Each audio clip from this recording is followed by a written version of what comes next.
슬럼프를 피할 수 있는 방법 없나요? 있어요. 아, 있어요? 그것도 나오나요? 네, 그게 이겁니다. 오. 여러분들이 많이 했을 만한 고민을 가져왔어요. 그러니까 슬럼프가 어떻게 시작되냐면요. 그래서 저는 사실 슬럼프를 이겨낼 수 있었던 가장 좋은 건 입니다. 제 주변에 그림을 잘 그리시는 분들이 엄청 많았고 유학까지 다녀온 친구도 있었어요. 근데 결국 그림 쪽 일을 하고 있는 건 저 혼자입니다. 다음 챕터로 넘어가 볼까 해요. 슬럼프를 겪어보지 않으신 분들은 없을 거라는 걸 알기에 모두에게 도움이 될 만한 슬럼프를 맞이하기 위한 준비, 그리고 그림을 대하는 태도에 대해서 알려드리고자 합니다. 슬럼프를 피할 수 있는 방법 없나요? 있어요. 아, 있어요? 그것도 나오나요? 네, 그게 이겁니다. 오. 여러분들이 많이 했을 만한 고민을 가져왔어요. 그러니까 슬럼프가 어떻게 시작되냐면요. 고민에서 시작이 돼요. 이 고민을 하다 보면요. 생각이 꼬리를 물어서 나를 늪으로 빠뜨립니다. 그래서 슬럼프가 오는 거고요. 슬럼프를 유발하는 고민들 제가 한번 나열을 해봤는데요. 첫 번째, 나만의 그림체가 없는데 계속해도 괜찮을까에 대한 고민입니다.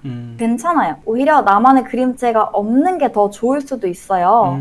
이유에 대해서 알려드리자면 여러분의 미감과 안목은 지금 완성형이 아닐 거예요. 그래서 지금 내가 내 그림체를 완성해버린다면 그게 여러분의 틀이 될 수도 있어요. 그러니까 예를 들어서 나는 지금 계속 성장을 해야 하고 프로가 되기 전 단계라고 칩시다. 내 그림체 눈 모양은 이런 모양이니까 꼭 이렇게 그려야 해 라는 게 생기죠. 그러면 이제 다른 캐릭터 얼굴을 그릴 때도 무조건 이렇게 그리시거나 하는 고정관념이 생길 수가 있어요. 이 고정관념이 내가 성장하는 데 발목을 잡을 수도 있어요. 그렇기 때문에 그림체가 없어도 괜찮아요. 오히려 공부하고 좋은 선생님을 만나서 나의 미감과 안목이 올라갔을 때 보다 좋은 관점에서 보다 좋은 그림체를 찾아가면 더 좋지 않을까 하는 생각을 하고 있습니다. 그리고 연습하기 싫은데 어떻게 해야 할까 하는 부분이에요. 이 부분은 우선 우리 자극을 만드시면 좋아요. 우리 아트클라쇼 아카데미가 자극받기에 아주 좋은 환경이에요. 첫 번째, 피드백 게시판을 운영을 합니다. 여기에 이제 잘 그리시는 분들의 혹은 공부를 열심히 하고 싶은 분들의 고민이 많이 올라오는데요. 이걸 보면서 공감을 할 수도 있고요.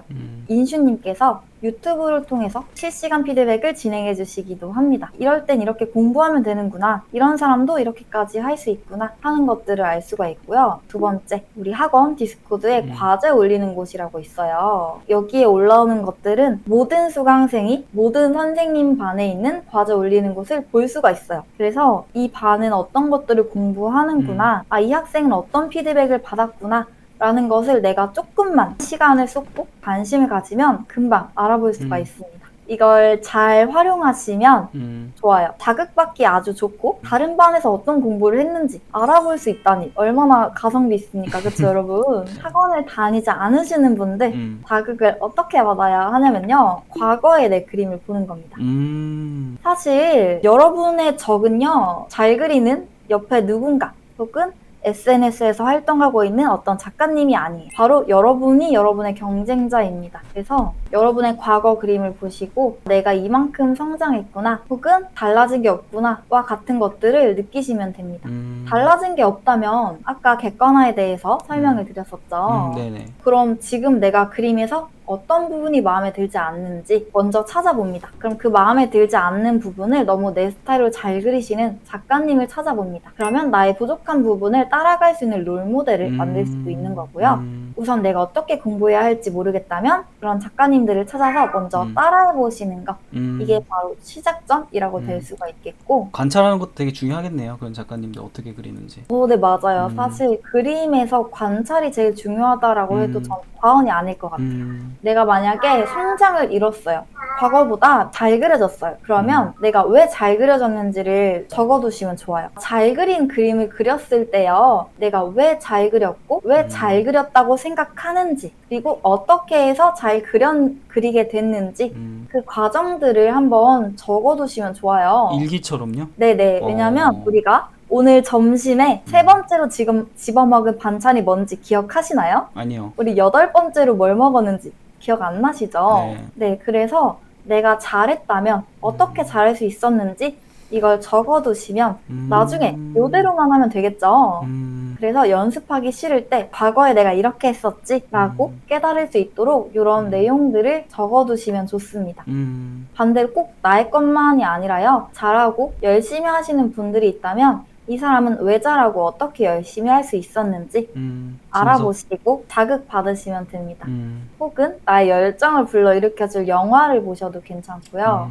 그리고 여기서 가장 중요한 거, 연습하기 싫은데 어떻게 해야 할까? 그럼 연습 방법이 틀리진 않았을까요, 여러분? 네, 나에게 맞지 않는 방법으로 연습하고 있기 때문에 틀렸을 수도 있어요. 혹은 나의 태도. 그러니까 잘 그리고 싶어요. 근데 이 잘은요, 노력을 했을 때 나올 수 있는 잘이에요. 근데 여러분은 노력 없이 이 결과를 얻고 싶어 하진 않으신지 스스로 객관화를 진행해 보시면 좋아요.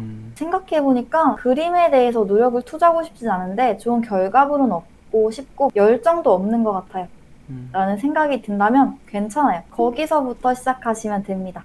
이걸 인정하는 게 굉장히 어려워요, 여러분. 그림에서도 못 그린 부분이 있을 때 이걸 인정하는 것부터 성장은 시작된다라고 생각을 합니다.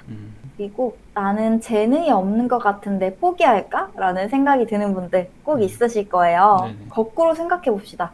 여러분은 노력을 했기 때문에 이런 생각을 했겠죠? 그 노력을 다들 알아주지 않고 노력 없이 재능만으로 이룬 결과물이다 라고 본다면 오히려 저는 아쉬울 것 같아요. 그래서 사실 재능이 없어도 괜찮아요. 여러분, 저도 재능이 없어요. 믿기지 않으실 수도 있겠지만 전 한때 제 주변에 있는 모든 사람들이 단 한 명도 저를 응원해주지 않은 적이 있어요. 솔직히 너는 그림으로 안 될 것 같고 내가 봤을 때 네 그림은 되게 별로다. 할 만큼 하지 않았냐? 언제까지 할 거냐? 안 되면 어떡할 거냐? 라면서 저의 걱정을 되게 많이 해주시는 주변 분들과 그런 환경이었어요. 이런 말들 다들 한 번씩은 들어보셨을 수도 있는데 저는 했어요. 어떻게 할 수 있었냐면 저의 결정을 믿어줬습니다. 제가 그림을 그리고 싶고 제가 이 직업을 하고 싶다고 생각했던 과거의 저를 믿어줬습니다. 내가 나를 안 믿어주면 누가 믿어줄까요? 그쵸? 그럼 내가 나를 믿어주는 만큼 그래서 열심히 할 수 있었던 것 같아요. 그러니까 누군가에게 인정받으려고 하는 게 아니라요. 나에게 인정받으려고 했기 때문에 슬럼프가 많이 찾아오지 않았어요. 그리고 그걸 아셔야 해요. 여러분들의 실력이 제로가 아니니까 그림에 관심이 있으신 거 아닐까요? 그래서 사실 재능은 전 중요하지 않다고 생각하고 재능을 뛰어넘을 노력을 하는 것이 중요하다라고 생각을 합니다. 슬럼프에 걸리지 않을 수 있는 좋은 방법 첫 번째. 내가 잘한 걸 기록합니다. 일기처럼요. 그림을 그리던 공부를 하던 내가 어떤 부분을 배웠고 어떤 부분이 부족하고 어떤 부분을 잘할 수 있었는지 잘했다면 이걸 왜 잘할 수 있었고 부족했다면 왜 부족했던 것 같은지 여기서 끝나는 게 아니라 이걸 위해서 어떻게 노력할지 이런 것들을 생각해 보시면 좋은데 쉽게 생각하시면요. 여러분 살다 보면 영화 혹은 애니, 드라마 혹은 게임을 통해서 여러 매체들을 통해서 동기부여 받을 때 있어요. 누군가 열심히 하는 것을 보면 나도 자극을 받을 수 있습니다. 그럼 그 자극을 받았을 때 결심을 적어놓는 거예요. 지금 내가 이 자극을 받아서 어떤 마음이고 앞으로 어떻게 하고 싶은지 그런 것들을 적어놓은 걸 포기하고 싶을 때 다시 보시면 됩니다.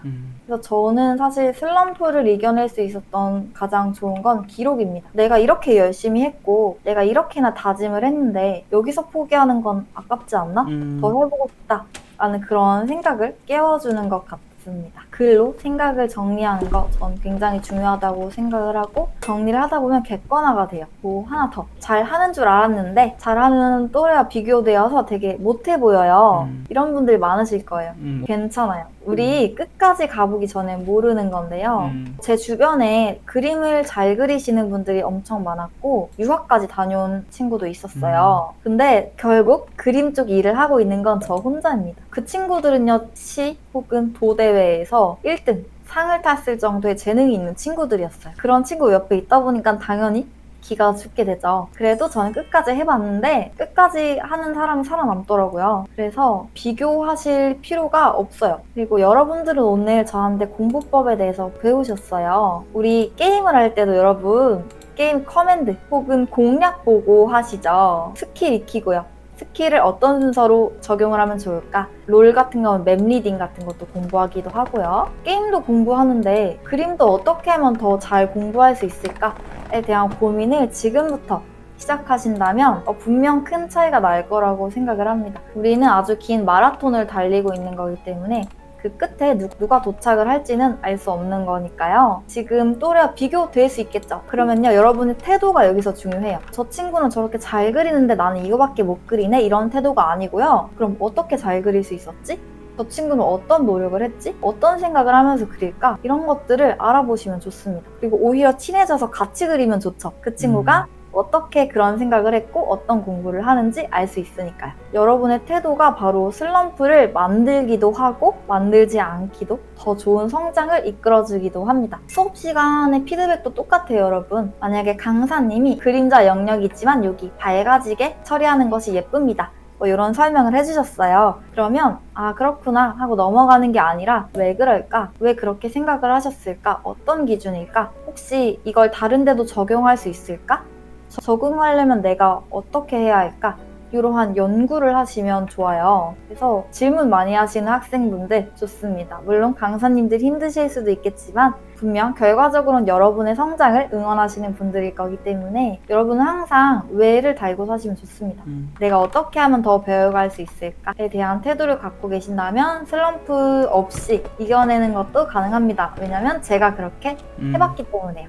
저희 카렌쌤 특강은 마무리가 될 것 같습니다. 저희 카페에 이제 많은 분들이 피드백 게시판을 이용해 주시는데 보면은 답글을 카렌쌤 웬만하면 다 달아주세요. 이 뜻이게 이런 것도 이용해 보시면 좋을 것 같습니다. 네.